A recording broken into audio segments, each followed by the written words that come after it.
Trump was taken to the hospital for what the White House is calling an interim checkup, which is concerning because a couple days ago they were calling it the first part of the physical. It doesn't seem great that the White House lies about a hospital visit, but frankly, we aren't surprised. Maybe they took him after reading this statement. I want nothing. I want nothing. I want no quid pro quo. Tell Zelensky to do the right thing. This is the final word from the President of the U.S.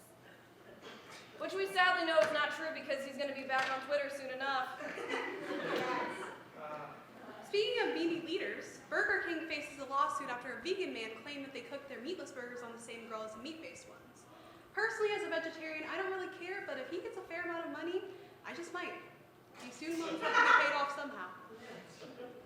Speaking of paying for stuff, a Nigerian inmate ran an online scam from prison and made $1 million. No, he's not a prince.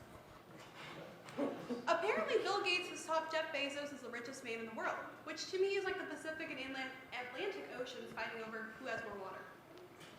Speaking of rich people who have too much power for no reason, Prince Andrew stepped back from his duties after a controversial interview about his ties to pedophile and child sex trafficker, super creep Jeffrey Epstein. What exactly were Prince Andrew's duties anyway? Prison guard?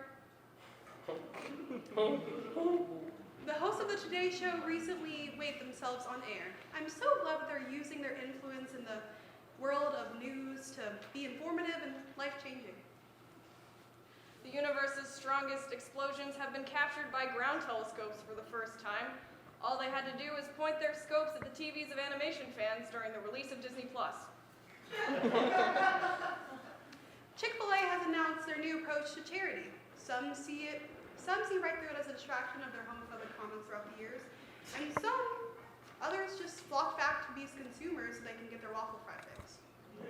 Yikes. Chick-fil-A actually backtracked on their new policy mere hours after announcing it by saying they would not rule out donating to anti-LGBT charities again. That's like me telling my mom that I was going to continue going to church after I came out of the closet and then only going on Christmas and Easter so that my family doesn't get too alarmed. They don't like it, but it's just enough for me to not go straight to hell. Same thing. All right, so I don't have a guest booked for the show today because it really would have just been me dressed up differently, doing something stupid, so I decided to do more news jokes. Cool? Yeah. Okay. South Dakota has released a new slogan for their anti-meth campaign. Meth, we're on it. You and me both, South Dakota. No, I'm not on it.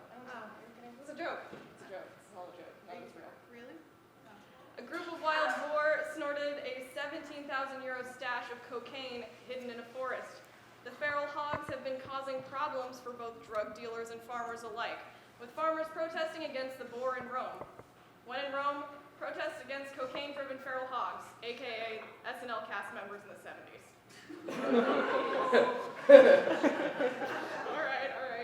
Hitler's birth home in Austria is being turned into a police station to deter neo-Nazis from visiting.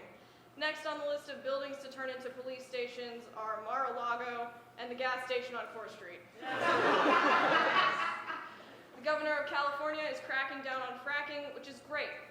But when is he going to address that all of the buildings in LA are oil rigs disguised as buildings? That's true. That's not a joke, that's true. Yeah, no, the La Brea Tar Pit lady told me that. Anyway. Lizzo has the most Grammy nominations this year. She's been really inspirational, specifically somehow to skinny white women with terrible boyfriends. Why men great till they gotta be great?